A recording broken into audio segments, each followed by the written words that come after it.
color, sky upon the sea, green, the taste of dill, memories of a dream, a burst of flaming roses, red, passionate and free, cream, a neutral place, we're finding common ground, the warmth of mauve, comfort and calm, gold, a place where dreams are glowing, colors of the heart. Welcome, everybody, to Abstract Art Behind the Scenes. Today, the theme is called The Essence of Nature. And you are going to see a lot of paintings that Georgia O'Keeffe made. Georgia O'Keeffe was called an American modernist. She was the very first woman who was accepted as being an abstract and imaginative painter and included in all kinds of museum shows, nationally and internationally. So she was basically one of the very first American abstract women artists who was known, which is very exciting. Before she could walk, she had an amazing ability to take in visuals. I mean, when she was a little girl, she told her mom, when I was hardly able to walk, I had this memory. Aunt Winnie's dress was thin, white material, a little blue flower and a sprig of green patterned over it. The bodice was close fitting with long, tight sleeves. The skirt straight and plain in front and very full and puffed and ruffled at the back. A long dress touching the ground all around and even trailing a little extra long at the back. Amazing to think that she had that memory when, of when she was an infant. I could hardly remember anything from 6 years old. Yeah. So O'Keeffe was born in 1887 on a wheat farm in Wisconsin, Sun Prairie, Wisconsin. She had many siblings, and her parents were extremely supportive for the arts, and they also wanted their children to have a really good education. At 13, Georgia went to a boarding school. It was a Dominican convent beyond Madison. And while she was there was a nun who was an artist and an art teacher, and she said to Georgia, I would like you to draw from this plaster cast of a baby's hand. So Georgia started drawing the hand, and she used really, really dark chalk, and she also made it really small. And the nun came over to her and said, Georgia, I don't think that's working. I think you should really draw this larger and don't make it so dark. Now, Georgia didn't think that that was particularly the best idea, but she thought she'd try it. And what she found was that after that very day, she told herself she would never make anything small again. And what's so funny is that all of her paintings have big things in them, right? So this teacher really influenced her. Her parents moved to Virginia, and when they were there, she took from different teachers, and she was often after class or even during class walking in the woods, looking at the beautiful mountains, and she really fell in love with nature. After she graduated from high school, she was very, very young when she went to the Art Institute in Chicago. And there she ranked at the top of her class. But she contracted typhoid fever and she had to leave. And after about a year of recovery, she decided to go to New York. When she went to New York, she decided she would try the Art Students League.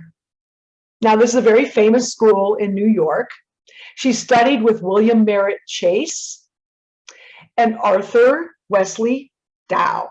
Okay, and they had some wonderful things to share with her and helped her to shift her realistic art to be a little more toward representation, meaning not fully formed things, but more representations of things that we would see in real life.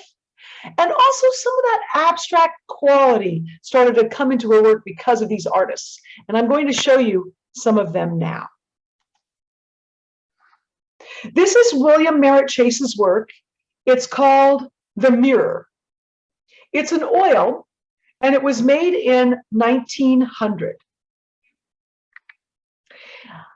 You can see in this painting that there's a lot of realism and a little bit of impressionism. Also, you can see the use of black is very apparent. And Georgia loved to use black in a lot of her paintings. This is the work of Arthur Wesley Dow. It's called A Marsh Island. It's a very, very small print, and it was made in 1901. What I noticed about this is that all of the forms, we can recognize them, but they're quite simplified.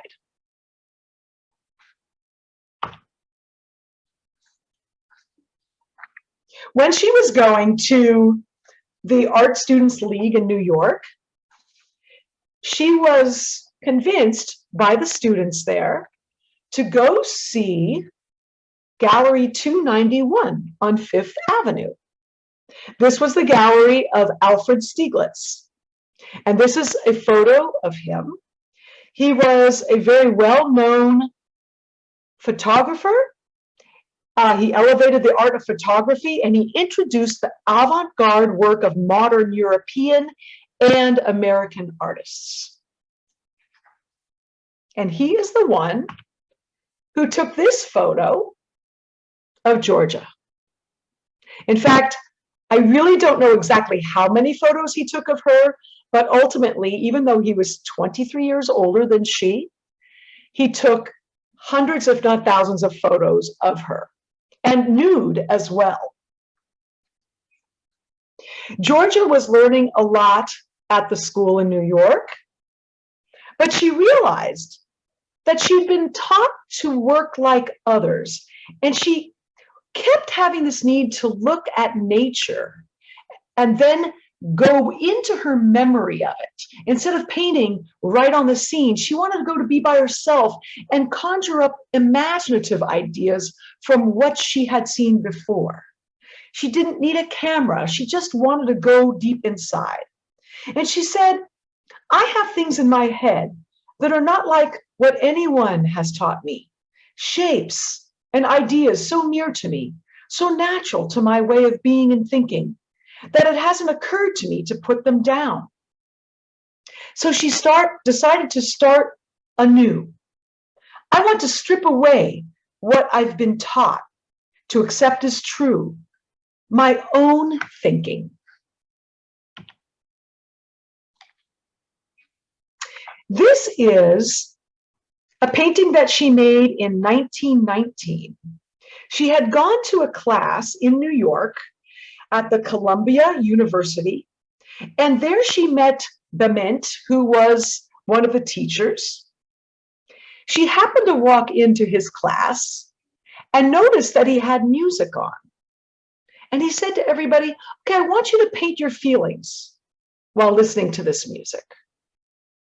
So she decided to join the class that day. She sat, she started drawing, and then he put on some other music. So what she decided was that she could show that music could be translated into something for the eye, meaning that it didn't have to be completely something that we recognize. So we have like the start of abstraction here. This is called Music Pink and Blue #1. It's about 35 by 29 inches, pretty large.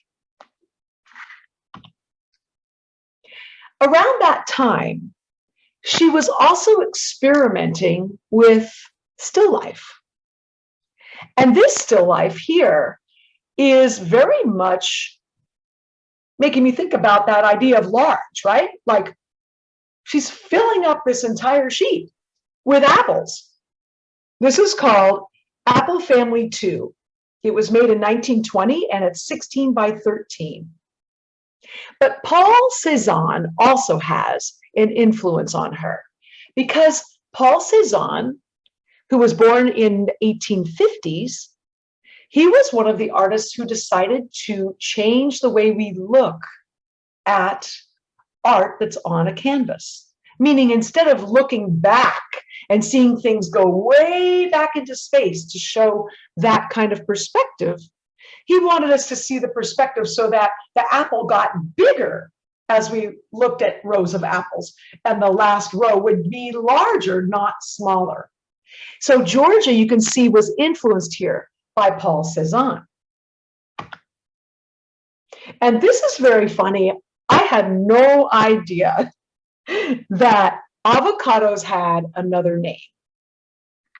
Basically, these are called, from her point of view, alligator pears. This is an oil. It's about 12 by 10, and it was made in 1923. So you can see that the avocados are taking up a large part of the still life, and she's working very imaginatively with a lot of the different shapes that have some cubist feeling to them in the background. But all in greens, it's beautifully done. The limited palette is great. Now, all of you can unmute yourself if you like, because I'm going to start a discussion with you on the next one. This one is called Abstraction, White Rose 3, an oil on canvas, 36 by 30. Georgia says, I want to paint what I see in flowers, to make them big. They will be surprised and take the time to look at them. I will make even busy New Yorkers take time to see what I see in flowers. So I'm curious, what do you see when you see this painting? Anybody? I see a tutu. Exactly. I see a face Where do you see a face? on the, I guess it would be my right. Well, yeah, on the third row. Okay. I see ice crystals. Yeah. Ice crystals. Yeah. Or shingles, right? Some kind of shingles. There's also Yeah. something on the bottom here. What could that be? A candle wick? Yeah, almost like a candle. Very amazing. Looks like ruffles. Yeah. Yeah, definitely. It looks like a turkey's feathers. Uh-huh. Gonna say Yeah, it does. albino turkey. Turkey.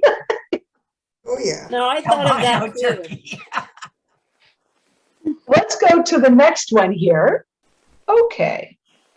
Oh, yeah. Yeah, you know this one? Yeah. Okay. 1927 Radiator Building Night in New York. It's an oil on canvas, 48 by 30. God. And at the time that she painted this, Georgia was living on the 30th floor of the Shelton, which must have been some kind of a hotel or residence in New York City. And she could see a lot of the beautiful skyscrapers, right? So she decided to start painting skyscrapers. So I want to ask you a question about this. What has she omitted, but we can still tell what it is? The edges of the building. The edges, exactly. Okay. What else has she omitted? A lot of the windows, I guess, that were in the dark. Right. Yeah. Right. So There's a lot she's of negative space. right. So she's abstracting by just not putting everything in. Right. And what did she do with the windows that abstracted them? She made them uneven. Oh, that's a good way to see it. Yeah. They look almost like dominoes, or I mean, they Right. don't look like realistic windows. No. Right. Each one is a solid color, almost. Yeah, right. What colors? What colors does she use that are not black and white? Red. Yellow and Red. red. Yellow, Green. orange, Yeah. ochre and orange and gray. Blue. Kind of a teal. You got a lot of different interesting colors, but do you notice how they're not taking over the painting at all? The Yeah. painting is mostly black and white, Yeah. very strong statement. And that's a way that she could abstract more with the work and really make us pay attention to nighttime. Right.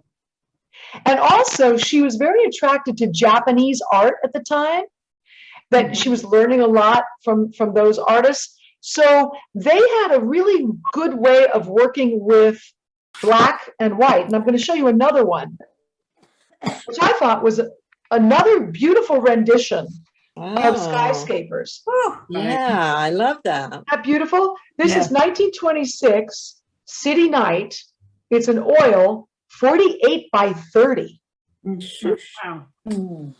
So I want to share a feeling about this, and I'd love your comments. One of the things that I notice that make this a very compelling piece is that they have great angles, all moving toward the top. And, you know, when you're seeing a conventional scene where you look into the distance and everything gets smaller, this is doing that, but going toward the sky. So what that means is that the horizon line that all these lines are moving toward are the sky. So there's a little dot way up in the sky that they're going toward, and we feel that almost a pull of the sky. And then the other thing that I noticed that I loved about this is that blue area and how many sides that blue area has. I guess there might be 20 sides. 1, 2, 3, 4, 5. You know, you can keep counting. This whole blue shape is an amazing shape. So I welcome some of your thoughts. So one thing that really strikes me about this, and the last one in a different way, is that, you know, she has these very flat shapes, like they're almost perfectly uniformly colored and they're geometric. But then she creates luminosity by just having it, like having a gradient just in a couple of places, so that shine off of the left hand metallic stripe, and also like the texture that she puts on it with just like a few areas that are darker. Right. It really like makes it pop in space, and it really makes it into like gives it depth, you know. And then she has it not only there but also around the moon, I guess it is, that has a little halo. So just in those two places, more or less, and a little bit on the right hand stripe, but you know, Yes. just in those places she's created the luminosity. I want to share that luminosity is a feeling of a glow, and that luster is a shine. So the blue in the middle here, I think of that as luminous, and maybe even the white right here. But this area right down here, where can you all see the arrow with the moon? That's lustrous, because that is about how to go concentrically around white with darker and darker tone to make it look like it's shining. Something that strikes me about the balance in it. Can I be heard? Can you hear me? Yes. Yeah, Yeah, the thrust is so up, right, with those big black skyscrapers. Right. And it's so delicately but balanced by having that little lustrous moon down there. If you, whatever you called it, lustrous or luminous. I Yes, think you said lustrous. whichever, but it just brings you right back down, and it's just a little soft thing. Isn't that amazing? How much Next. power that luster has and how much power the white buildings on the bottom have? yeah. I also I- noticed there's one star on the I left know. side. One star. One star. Yeah, that's pretty amazing. And then one street light or something to the left of the moon. I guess that's what that is. And that one tiny little jutting out black thing below the moon. What is that? Is that I the don't know, but streetlight? I'll tell you one thing. The fact that it's horizontal is a good thing. Because Think everything about else is that, how vertical. small that is. It's so It's an tiny. awning. It's like a gestalt from the standpoint of figure ground. Sometimes the center stands out more and sometimes the sides do. It kind of goes back. Oh, yes, very fascinating. It's like somebody had made that drawing of a vase and faces. Mhm. I don't remember who did that, but you couldn't tell. Sometimes the face was front, or sometimes the vases came forward. Mhm. Very amazing. How about one more comment on this I one? have, Ellen, I have something to say. Okay.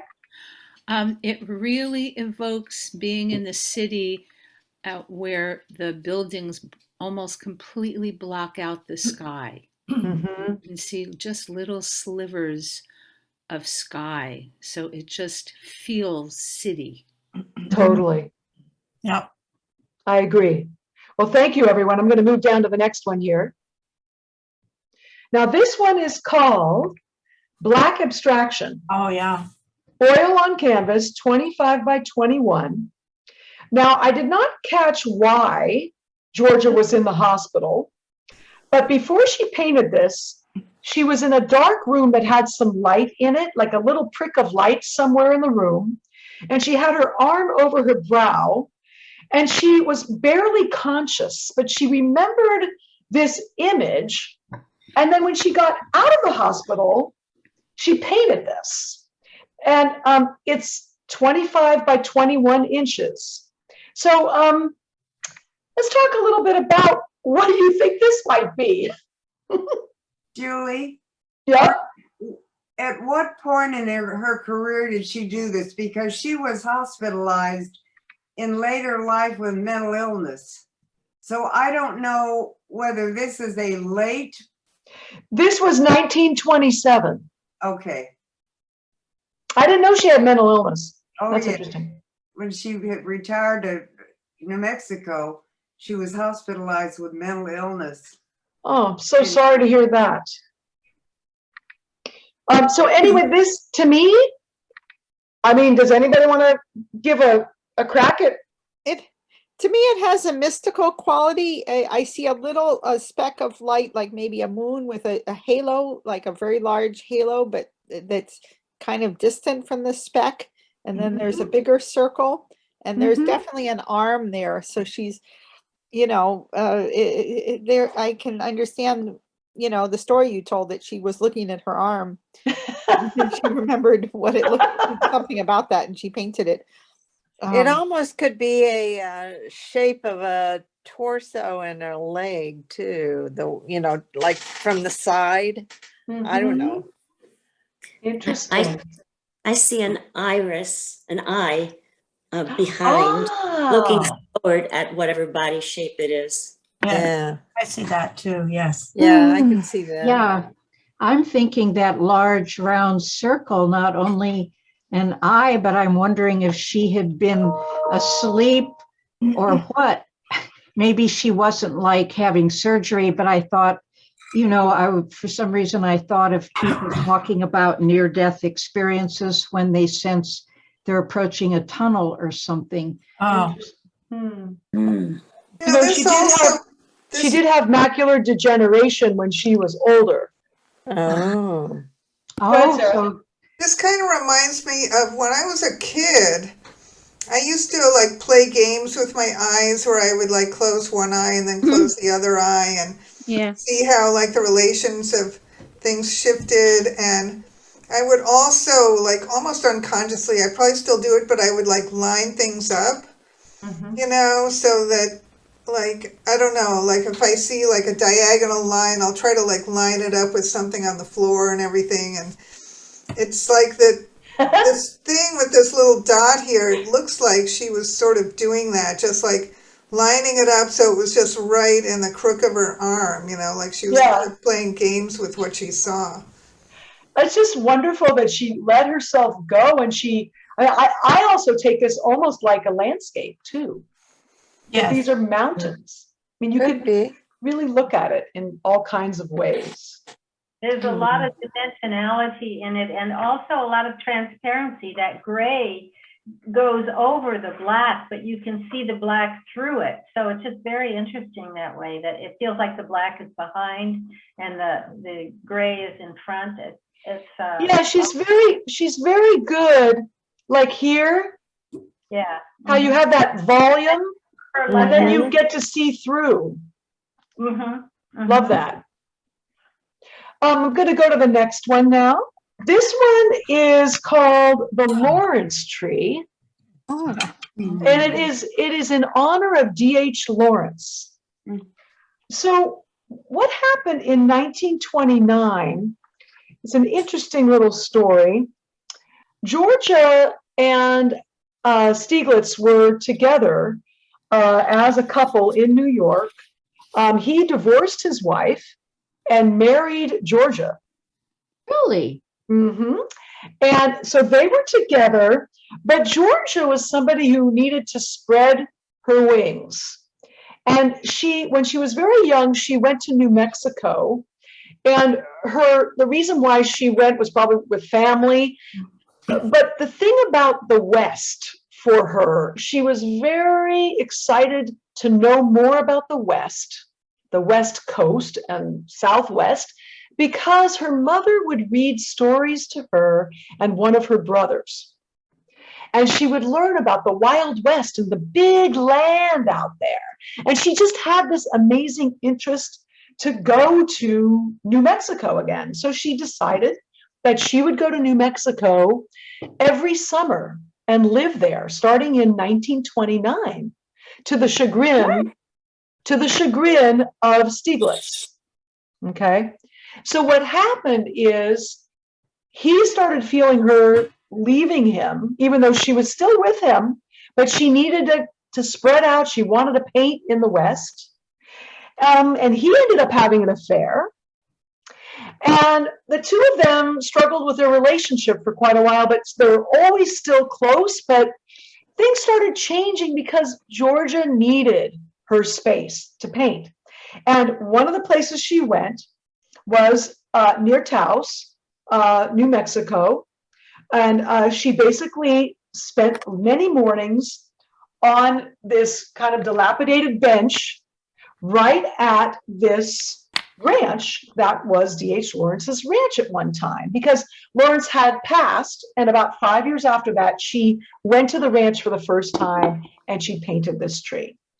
I'm going to just ask for a couple comments on this one. It almost could be an underwater scene.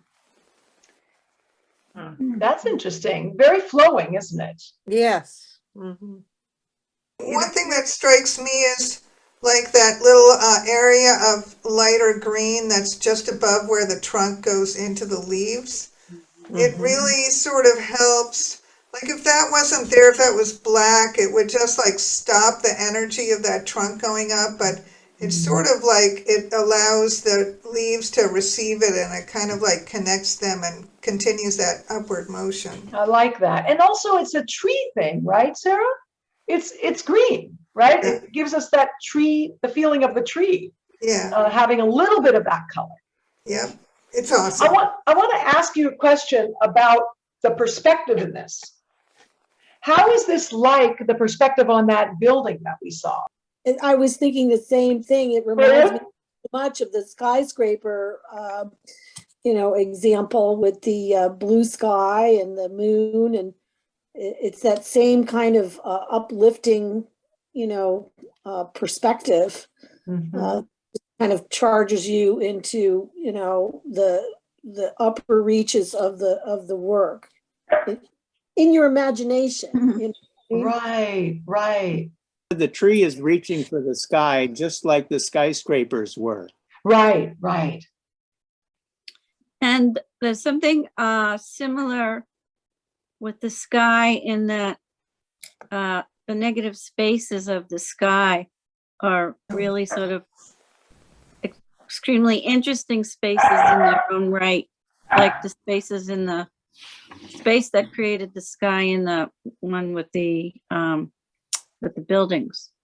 So if you're looking at I agree, Jan. I see the variety of sizes of the sky shapes too. Yeah. Beautiful. What I'm noticing is, although the perspective is, there's a similarity between this and the skyscrapers, what's very, very different is the forms are flowing and curved instead of rectilinear, and that it feels like her big transition from the city to organic forms and being out under the sky with natural forms rather than man-made forms. Right. And the luminosity in this, I think, is the blue. Yes, absolutely. Right? Because all the colors around it are darker. And there's not really luster because you could say there's luster from the little specks of stars, but it's not quite as shiny as that moon, is it? No. Right. So Unusual color too, that red. Gorgeous. How about one more comment, okay, Sarah? Yeah, so I see like with this one, with the looking up at the skyscrapers and also with her looking at her arm, it's kind of like she's bridging the gap between realism and abstraction.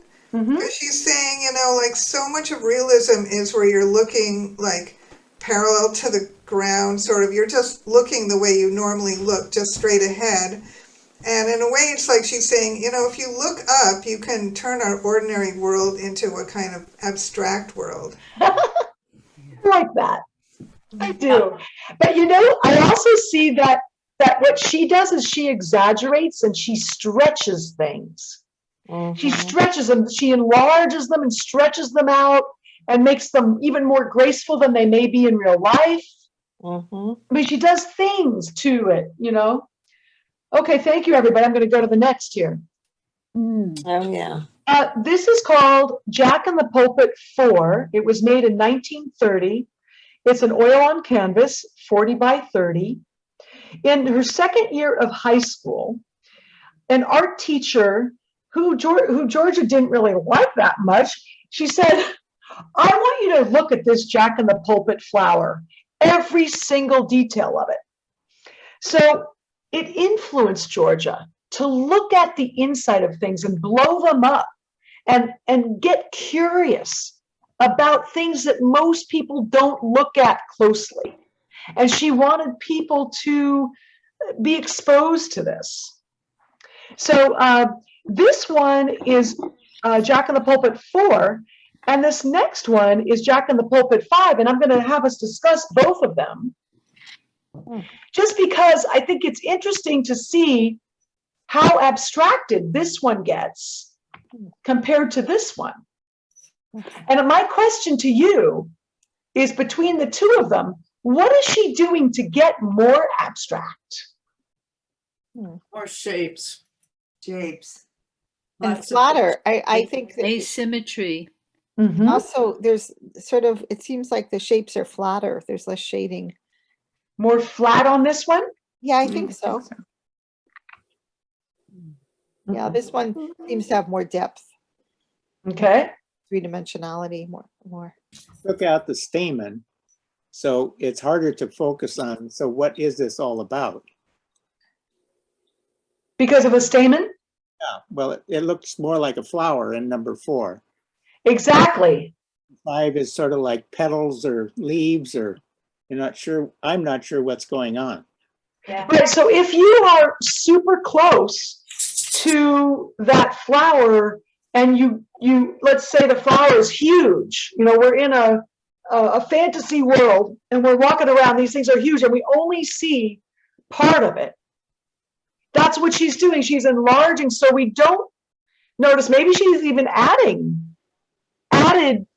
leaves and things to it. I don't know. It seems like she's smoothed out the curves in the second one. So in the first one, she is trying to be a little bit more faithful to the exact outline of the petal. And so it makes these sort of uneven curves the way you have with a real flower. And then with the next one, she's saying, I want this to be about this beautiful arabesque kind of shape that it's making. And so it's all about these very graceful curves. Yeah. And I would say you're clear that she is emphasizing shapes more than the actual thing she sees. She is deciding that she likes certain shapes, even right up to the little bit on the top here. Oh, yeah. And that beautiful coalescing to that beautiful tip. Okay. And I don't know if you said it, Julie, but there's really no background at all. Right. So you're right about the closer you get, the better you look or something, So totally. Yeah. Oh, thank you, everyone. I'm going to move on here. It's hard to believe those were the same type of flower. I know. When she was a child, she said, I was the sort of child that ate around the raisin on the cookie and ate around the hole in the donut, saving either the raisin or the hole for the last and the best. She was interested in the holes of the bones and the blue sky. And they were most wonderful. Those bones were most wonderful against the blue, that blue that will always be there as it is now after all the destruction is finished. That's what a quote from her. The animals that she saw from the drought, there was a drought in Southwest, and she noticed a lot of skulls of animals that were not able to stay nourished. And she started having an interest in bones, partly because of that. So I'm going to show you this one, which is, there's 3 of these. This is Pelvis with Moon, 30 by 24 in 1943. The next one is Pelvis 3 in 1944. That's 48 by 40. And another one of the series, 1945, Pelvis series Red with Yellow, which is 36 by 48.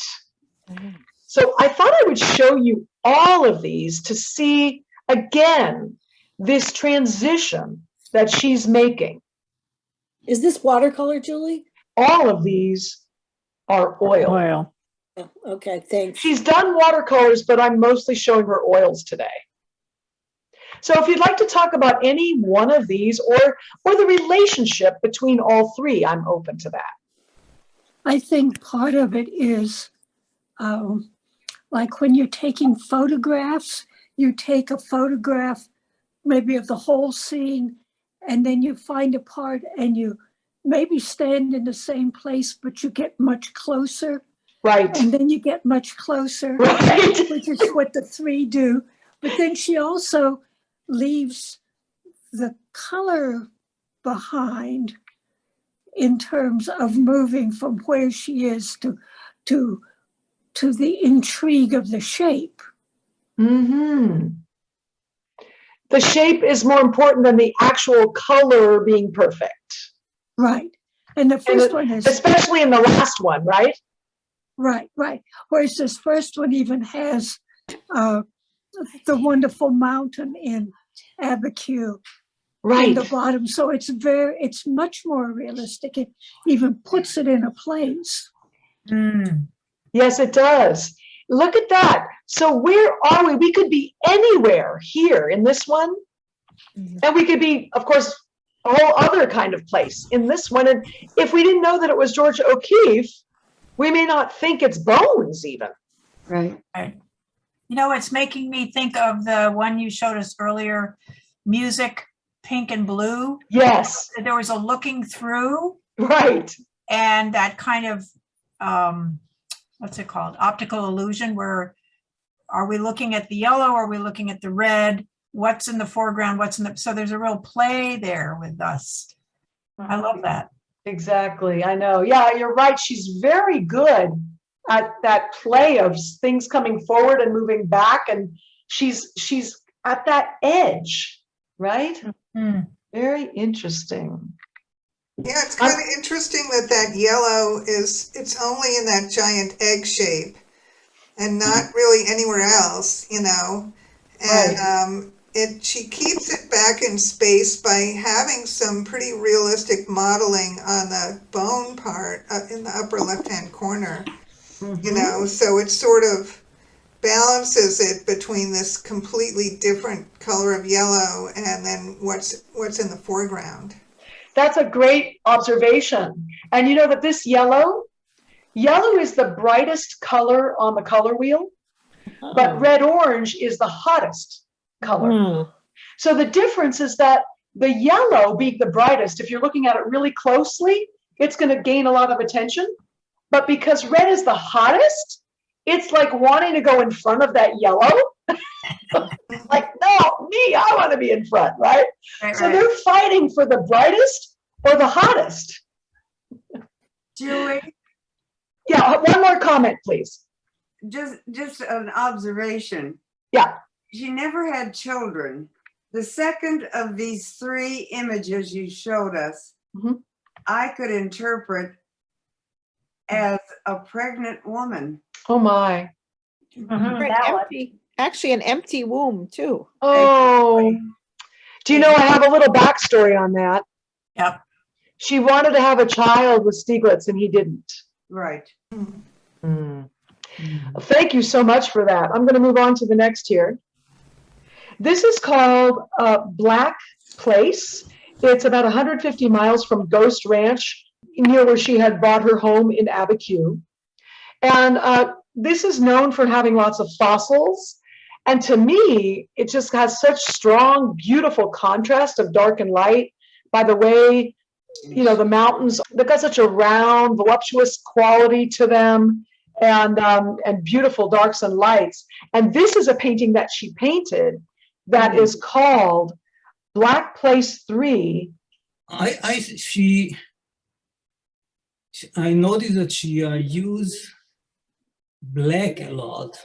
Yes. And I remember when I just started painting, don't use black. In many classes, they say, no black. Okay. I might have been one of those people at one time. Yeah. So, but I like black. Me too. So I sneak it in. Well, I noticed even though it made her mad, a lot of them seem to be wombs. You know, these last 3 or 4 that you've shown. Yeah, right. Nice, nice. How about one last comment on this and I'll move through. Oh, no one? Okay, then I will go to the next. This one is called, I think you say Pedernal. They're the Pedernal Mountains, and they were definitely a view that she had, I believe, from the studio at Ghost Ranch, and she was very moved by them and painted them a lot. This is a pastel, actually, and it's called Pedernal, and it's 21 by 43. Again, we see that womb-like quality. What else do you notice in this that makes this balance or not balance? Symmetrical. The red. You think it's symmetrical? It has a kind of like a geometric quality in a sense? Yep. The red makes it balance. Mm-hmm. To me, Very, it looks unbalanced. I see, you know, the red on one side, the red's on top, and the other side, the red's on the bottom, and the semicircle's not that even. So I see it as unbalanced. Well, it's not particularly symmetrical, perfectly symmetrical, right? Correct, yeah. But it does balance in the sense that I don't stay just on the upper left of the painting. Yeah, So I move to the right. And why do I move to the right? because she's repeated the color in various there. Right. the painting. at the bottom, it's like there's a reflection, like in a lake or something. Yeah. And it looks like it's perfect symmetry along that line. Beautiful, beautiful shape making there. Yeah. Same mountain appeared in one or two back. We had that. Right. Yes. She loved this mountain like Paul Cézanne loved Mont Sainte Victoire. Yeah. I love this. This has such an open feeling and embracing, like a welcoming feeling. I love that about it. Yeah, I believe that the blue semicircle is the sky, but I'm reading it as this giant weight. A giant weight? Yeah, I mean, that could just be my interpretation. Okay, why not? I don't see myself looking through into the sky. I see a big fat blue ball bearing down. Wow. On this delicate scene. I can see what you're talking about. Yeah. Yeah. I can see it. I can't help it. Yeah. No, I think it's great. I mean, this is also red, white, and blue, even though it's not the darker blue so much, but I love that. You know, it's kind of got this Americana thing to it too. Yeah, but that's well, from here it looks cerulean and orange and off-white. But well, you know, I guess it can look different. Different screens for different memes. Right. It also the asteroid just before it hits the Earth. That's what I'm No. Great. Thanks. Julie? Well, how about let's hear from just one more person who has not talked yet. Me, Carmen. Okay. I'm looking at it more from a female anatomy. I almost feel that the two orange semicircles as a female breasts and the roundness of a pregnant expecting. I don't know why, but that's what I'm seeing here. Very interesting. Because you see the two nipples, if you will, on the lower here. Two breasts and somehow. Julie, try to turn it around. I can't turn it around. Can't? But that's what I see in here. Very interesting. Thank you for that. All right, I have two here. Oh, boy. That are very interesting. This is called A Blackbird with Snow-Covered Red Hills, an oil, 36 by 48. She says it was made in 1946, which was the year that Stieglitz died. Oh. It was a beautiful early morning, black crows flying over the white. It became another painting. The snow-covered hills holding up the sky. Blackbird flying always there, always going away. I'm going to show you the next one, which is called Blackbird Series in the Patio number 9 in 1950. This is a very large work as well, 30 by 40. And so between these two, it would be interesting to share how her perception of the bird and the land has changed. Is the second one, the angular one, later? Is that what you're saying? Yes. Okay. And would you have considered this a bird or more of a chevron or some other type of shape if you didn't know that this was part of that series? It's almost a whale tail. Ah. Huh. I wouldn't have known it was a bird. Isn't it nice? You could interpret it in many different ways.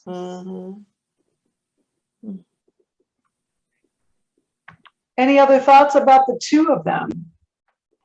This transition from realistic to abstract, Right. using more or less similar color, right, and similar subject, but one is abstract and one is more realistic. Or representational is how I would call it. Representational, okay, yeah. Because it's not realistic. I mean, she's stretching the bird's wings to turn into Representational, that's what I meant. mustaches, you know? Yeah. Oh, look at The that. bird's wings are the bee that we see in the second one. Right. But see how it doesn't take much to move from one of those to the next, because there's so many abstracted shapes in this one. Yeah. Yeah. The first one I kind of got, even before you said that her husband had died, I got an emotional feeling, like it was sort of like an emotional based painting, you know, and lonely, kind of lonely feeling. Right. And the second one, it's more like she's playing with a battle between like 2-dimensional and 3-dimensional, you know, because you have the blue, the black chevron and then the blue above it, which are both flat. But then, you know, the other two shapes are, you know, sort of rendered, so they have depth, you know. So it creates this kind of like struggle between like 2-dimensional and 3-dimensional. I think that's very astute, because basically you can even see on the left and the right a flat white, and then the more 3-dimensional white area on the right. So it's very interesting how those against each other, which one do we go to more? And then between that and the very flat areas and the luminous blue against the black, we've got all of these different areas that are vying for attention. Right. But that's good, right? Because we keep moving around the painting. Well, with that crease in the middle, it almost looks like it's the edge of a box, and then that's the lid coming up off of it, and it shows the what's inside. You can almost see that. You all are so perceptive. I love it. I see two bodies, a white body with a black body behind it, and they're both their legs are maybe in the same direction. There might be. Speaking the obvious here. No, I didn't see that. Oh, that's great. But I'm not looking at them. I'm looking at their side, not their. I'm not looking at the obvious. I'm in the middle of those, right? I'm going to go down to the last one here. Oh, wow. Isn't that beautiful? Oh, wow. This is 1963, The Winter Road, oil on canvas, 22 by 18. When she was in Abiquiu, in the house there, she had two houses, so I'm not exactly sure if this is the one that was her winter house or the one near Ghost Ranch. But basically, she saw through the window, which was, of course, glass, a winding road, and she imagined that winding road going to Santa Fe. Yes, it does. She ended up dying in Santa Fe because she couldn't, for some reason, live in that house anymore. So she moved to Santa Fe in her last 2 years of life. She had macular degeneration when she was actually in, I guess, her 80s or late 70s, something like that. She had the macular degeneration, but she still felt this. The thing that makes you want to create is still there. I can see what I want to paint. Whether you succeed or not is irrelevant, she says. There is no such thing. Making your unknown known is the important thing, and keeping the unknown always beyond you catching, crystallizing your simpler, clearer vision of life, only to see it turn stale compared to what you vaguely feel ahead, that you must always keep working to grasp. Georgia O'Keeffe. Thank you, Nice. everybody, for coming tonight. This is Abstract Art Behind the Scenes. I want to say that I'm going to be putting on the end of the video, you know, with the music, but after that, if you want to stay after a little and talk, that's fine with me. But I do want to say before we end that if you want to be part of the Facebook group that I have called Abstract Art Behind the Scenes, you can sign up for that. And I will be putting more paintings of Georgia's this week that you can talk about with each other and with me. And then also I want to share with you that we have a very exciting week next week, because Sustaining Arts Gallery, that's through which I'm putting these webinars, is going to be opening. We're having our grand opening online, and I'm going to be introducing the 4 of us artists, and we're going to be having discussions with you about our art next week. So looking forward to that, and thank you, everybody. I'm going to put on the little ending here, and I will see you either right away after or another time. Thank you. Thank you, Julie. Thank you. You're welcome. Thank you. Oh. The art of dreams, dreams of art, a closer world, a world apart, the color wheel of changing hues, colors of the heart.